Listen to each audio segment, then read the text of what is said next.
கர்த்தருக்கு பிரியமானவர்களே, பரமபிதாவானவர் அருளி செய்த 10 கட்டளைகளையும் அதன் விளக்கத்தையும் பரமபிதாவின் கிருபையால் உங்கள் இதயவாசலுக்கு மிக பணிவன்புடன் அனுப்புகிறேன்.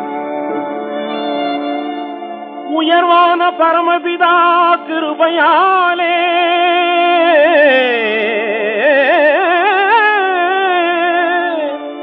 உருவான கற்பனையின் மகிமையாலே அறிவுடைய மனிதகுலம் இனிது வாழ அளந்து சொன்ன பொன்மொழிகள் கேட்கவாரி.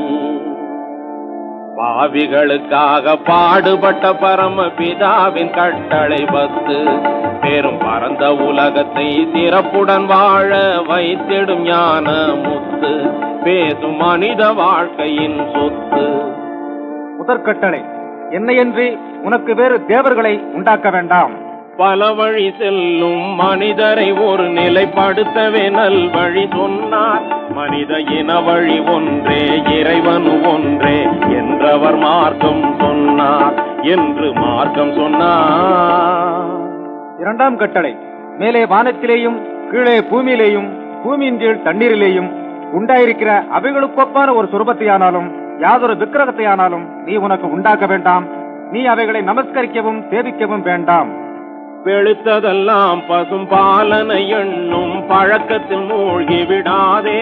கையில் விளக்கிருந்தும் கிணற்றில் விழுந்தவன் கதை போல் ஆழ்ந்திட நீ துணியாதே என்று மார்க்கம் சொன்னார். மூன்றாம் கட்டளை, உன் தேவனாகிய கர்த்தருடைய நாமத்தை வீணிலே வழங்காதிருப்பாயாக. தேவனை வழிபடும் முறைகளை மறந்து அலைந்தவர் உலகத்தில் பலர் உண்டு. இது தெரிந்து நடக்காமல் தேவன் நாமத்தை ஜெபிப்பதினால் என்ன பலன் உண்டு? சிந்தனை செய்திடு இன்று, இதுவே மனிதனின் தொண்டு என்று மார்க்கம் சொன்னார். நான்காம் கட்டளை, ஓய்வு நாளை பரிசுத்தமாய் ஆதரிக்க நினைப்பாயாக.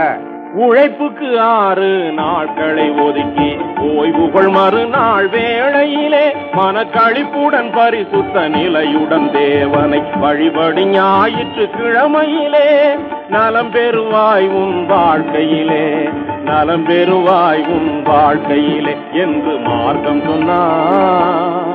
ஐந்தாவது கட்டளை, உன் தேவனாகிய கர்த்தர் உனக்கு கொடுக்கிற தேசத்திலே உன் நாட்கள் நீடித்திருப்பதற்கு உன் தகப்பனையும் உன் தாயையும் கனம் பண்ணுவாயாக.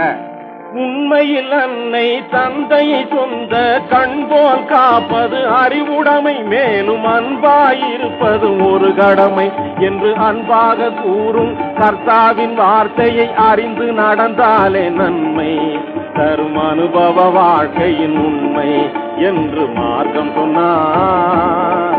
ஞான மார்க்கம் சொன்னார்.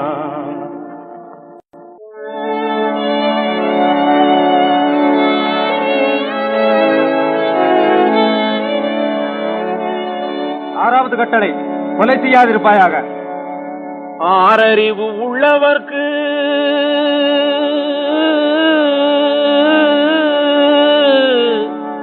மன ஆத்திரமே பொல்லாது. தேவ வாக்கியத்தை படிப்பவர்க்கு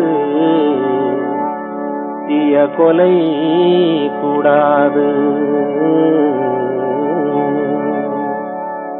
இழிதொழிலாம் கொலை தொழிலை செய்வதினாலே வாழ்வில் இனிப்பும் கசப்பும் இரண்டுமின்றி போகும் தன்னாலே.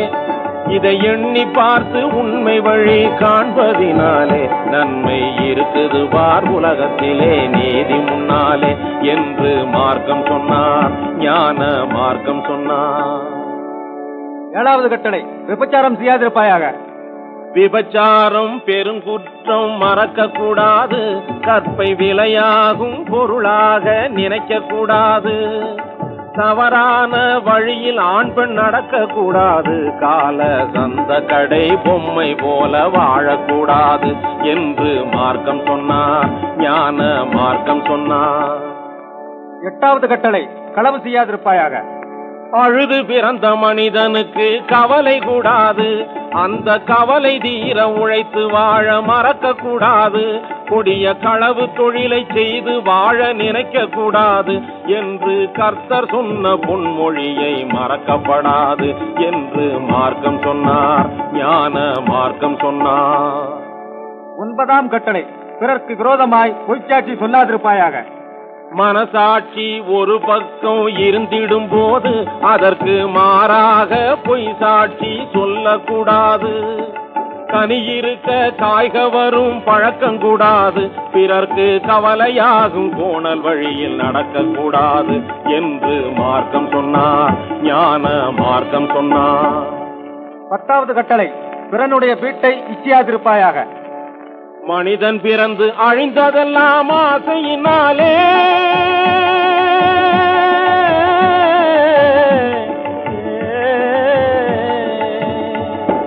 மனிதன் பிறந்து அழிந்ததெல்லாம் ஆசையினாலே, மண்ணாசையினாலே, பெண்ணாசையினாலே, பொன்னாசையினாலே. பேசும் மனிதன் வாழ நீதி கூறும் 10 கட்டளை, இது மாசிலாத பரமபிதா கூறும் கட்டளை. இதுவே 10 கட்டளை, இதுவே 10 கட்டளை.